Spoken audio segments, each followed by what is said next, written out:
Gabriel Sidonie Colette, 1873-1954, qui choisira comme nom de plume le patronyme Colette, est une figure majeure de la littérature du XXe siècle. Elle quitte sa Bourgogne natale à 20 ans pour épouser Henri Gauthier-Villard, dit Willy, un journaliste parisien en vogue. C'est lui qui poussera Colette à écrire ses premiers cahiers de souvenirs d'enfance, qui deviendront une série de romans à succès, les Claudines. Dès lors, Colette ne cessera plus d'écrire sur l'amour, la désillusion, les animaux, le pays natal et les absents. C'est seulement une dizaine d'années après la mort de Sido, sa mère, en 1912, que Colette se mettra à écrire sur elle en faisant, selon ses propres mots, le personnage central de son œuvre. Comme si, peut-être, Colette avait eu besoin de s'éloigner de Sido pour y parvenir. Il faut du temps à l'absent pour prendre sa vraie forme en nous. Il meurt, il mûrit, il se fixe, écrira-t-elle. Le recueil, Sido, 1930, composé de 3 chapitres, ressuscite la mère mais aussi le père dans le chapitre Le Capitaine et les frères dans le 3e chapitre intitulé Les Sauvages. Les critiques sont unanimes pour saluer cette œuvre. Colette, comme Proust, veut suspendre le temps, transmuter le transitoire en éternel. La figure de Sido y est ambiguë puisqu'à la fois mère et femme aimante et despotique, mais aussi déesse de la nature. Réalisme et transfiguration construisent le portrait de cette mère toute-puissante qui a transmis à sa fille le culte de la nature. Le passage que nous allons étudier se situe au début du chapitre Sido. Écrit à la première personne et à l'imparfait, le passage oscille entre autobiographie et recréation et évoque en un récit proche de la prose poétique les promenades à l'aube que sa mère l'autorisait à faire seule, alors qu'elle n'avait qu'une dizaine d'années. Notre fil directeur tentera de montrer comment Colette parvient à célébrer l'aube et Sido dans un même chant de célébration du monde. Premier mouvement, l'aube offerte. Deuxième mouvement, la naissance du jour. Troisième mouvement, la célébration du monde et de Sido. Été réverbéré par le gravier jaune et chaud, été traversant le jonc tressé de mes grands chapeaux, été presque sans nuit. Car j'aimais tant l'aube déjà, que ma mère me l'accordait en récompense. J'obtenais qu'elle m'éveillât à 3h30, et je m'en allais, un panier vide à chaque bras, vers des terres maraîchères qui se réfugiaient dans le pli étroit de la rivière, vers les fraises, les cassis et les groseilles barbues. À 3h30, tout dormait dans un bleu originel, humide et confus, et quand je descendais le chemin de sable, le brouillard retenu par son poids baignait d'abord mes jambes, puis mon petit torse bien fait, atteignait mes lèvres, mes oreilles, et mes narines plus sensibles que tout le reste de mon corps. J'allais seul, ce pays mal pensant était sans danger. C'est sur ce chemin, c'est à cette heure que je prenais conscience de mon prix, d'un état de grâce indicible et de ma connivence avec le premier souffle accouru, le premier oiseau, le soleil encore ovale déformé par son éclosion. Ma mère me laissait partir après m'avoir nommé beauté, joyau tout en or. Elle regardait courir et décroître sur la pente son œuvre. Chef-d'œuvre, disait-elle. J'étais peut-être jolie. Ma mère et mes portraits de ce temps-là ne sont pas toujours d'accord. Je l'étais à cause de mon âge et du lever du jour, à cause des yeux bleus assombris par la verdure, des cheveux blonds qui ne seraient lissés qu'à mon retour, et de ma supériorité d'enfant éveillé sur les autres enfants endormis. Le passage s'ouvre sur une phrase sans verbe, au rythme ternaire, et le ton se fait incantatoire. Été réverbéré par le gravier jaune et chaud, été traversant le jonc tressé de mes grands chapeaux, été presque sans nuit. Le terme été, repris 3 fois, est au pluriel et évoque donc une expérience plusieurs fois vécue, mais néanmoins toujours unique. Le participe passé, réverbéré ici, insiste sur la lumière, sur l'éblouissement. Aussitôt viennent d'autres sensations, gravier jaune et chaud, qui renvoient à la sensation visuelle et tactique de chaleur. La narratrice n'est présente que par la métonymie « mes grands chapeaux ». On sait qu'on est au cœur de l'été, puisqu'il s'agit d'été presque sans nuit, mais il ne s'agit pas ici de donner au lecteur un cadre spatio-temporel précis, mais plutôt de retrouver les sensations, les émotions de l'enfance dans cet instant de grâce qu'est l'aube. La phrase suggère également la durée des journées en été, amplifiant ainsi la perception de la vie intense et lumineuse, réverbérée, jaune. Quant au point de suspension, il contribue à la dimension mystérieuse du paysage. Car j'aimais tant l'aube déjà que ma mère me l'accordait en récompense. Courte phrase qui met en parallèle la célébration de l'aube et de la mer. L'emploi de l'imparfait d'habitude, j'aimais ici, de l'adverbe déjà, accompagné de l'adverbe d'intensité, tant, montre une fascination qui n'a pas cessé. Il y a comme une filiation, une continuité entre le jeu de l'enfance et le jeu de l'adulte au moment de l'écriture. Quant à la mère, elle apparaît ici comme une sorte de divinité offrant l'aube, donc la naissance du monde à sa fille, me l'accordait. On peut donc ici voir la célébration du monde, mais aussi de la mère. J'obtenais qu'elle m'éveilla à 3h30. L'indication 3h30 marque le début du récit, mais ça donne une indication sur une éducation atypique, inhabituelle. Les autres enfants dorment.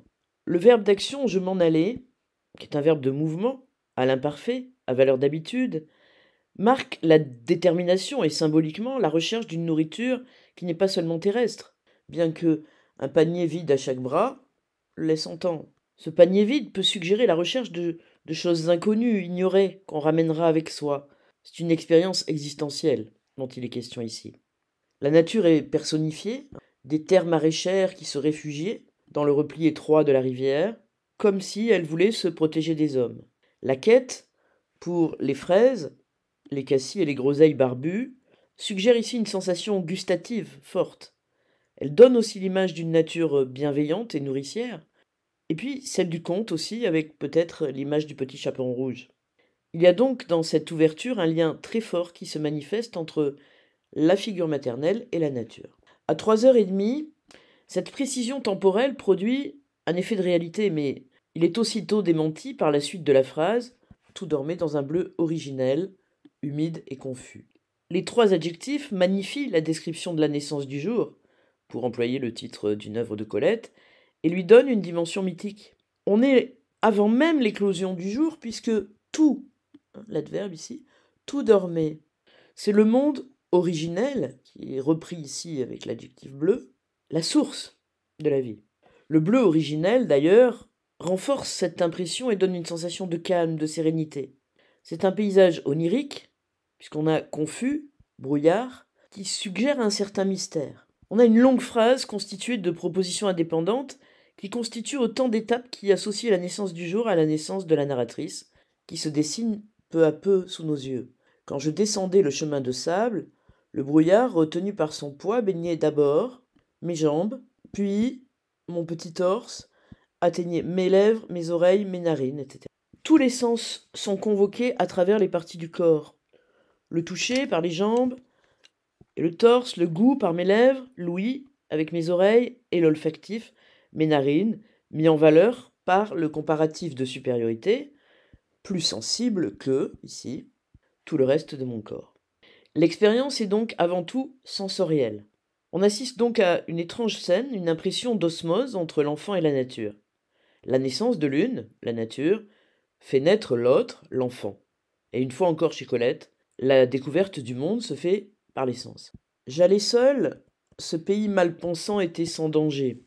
J'allais seul, le verbe de mouvement ici, et l'adjectif seul, montre que l'expérience ne peut se vivre qu'en étant solitaire, dans une intimité particulière avec la nature.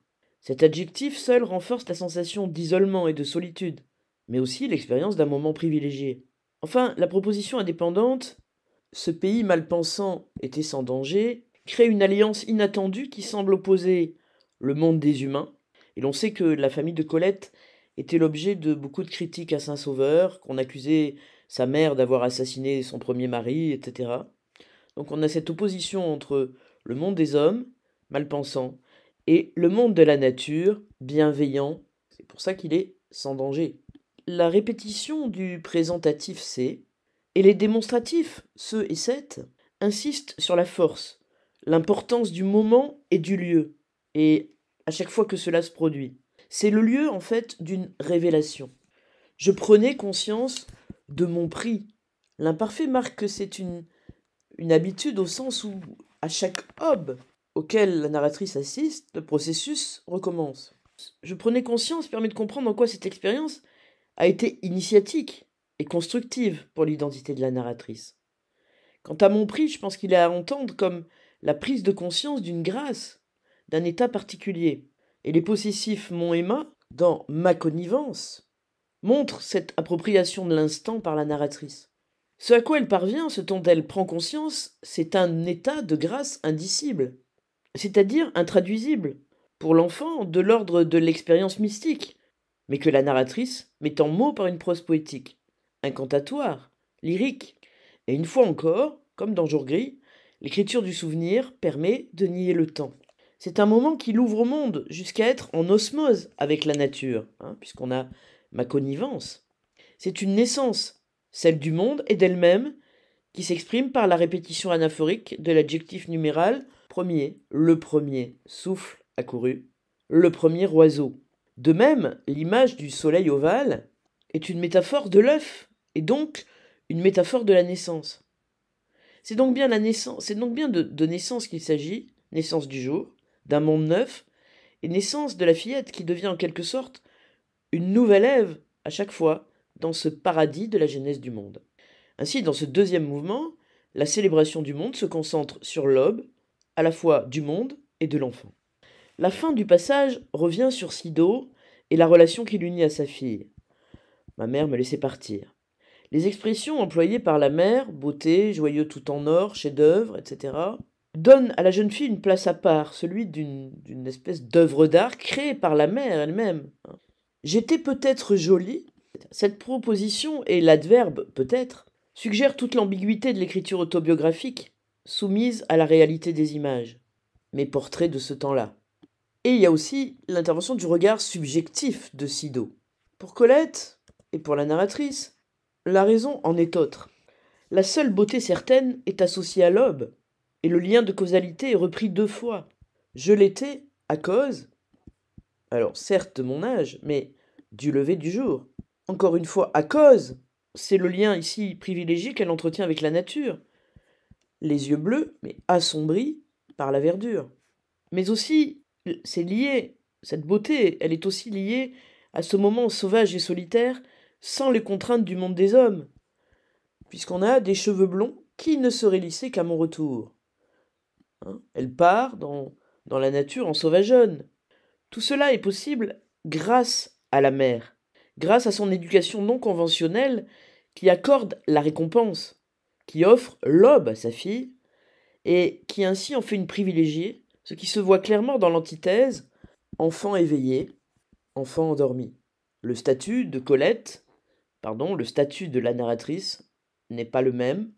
Elle bénéficie d'une grâce, d'une chance, qui est la possibilité de l'aube offert par la mère, déesse de la nature. C'est donc un éloge, une célébration de la mère à travers l'éloge de l'aube. Dans ce passage, dans cet extrait, Colette nous emmène donc dans un moment privilégié de son enfance, celui de l'aube qu'elle redécouvre solitaire chaque fois que la déesse Sido la lui offre en récompense. Moment initiatique et mythique du retour au Jardin d'Éden, au début du monde avec lequel elle est en osmose. À travers cette évocation, c'est le travail de la mémoire qui permet à la narratrice de célébrer l'âge d'or de l'enfance et de revivifier son goût de l'aube, sa splendeur et sa force. Célébration de la nature au lyrisme épuré, mais aussi célébration de Sido, de l'amour maternel, de celle qui a initié sa fille à l'amour inconditionnel de la nature.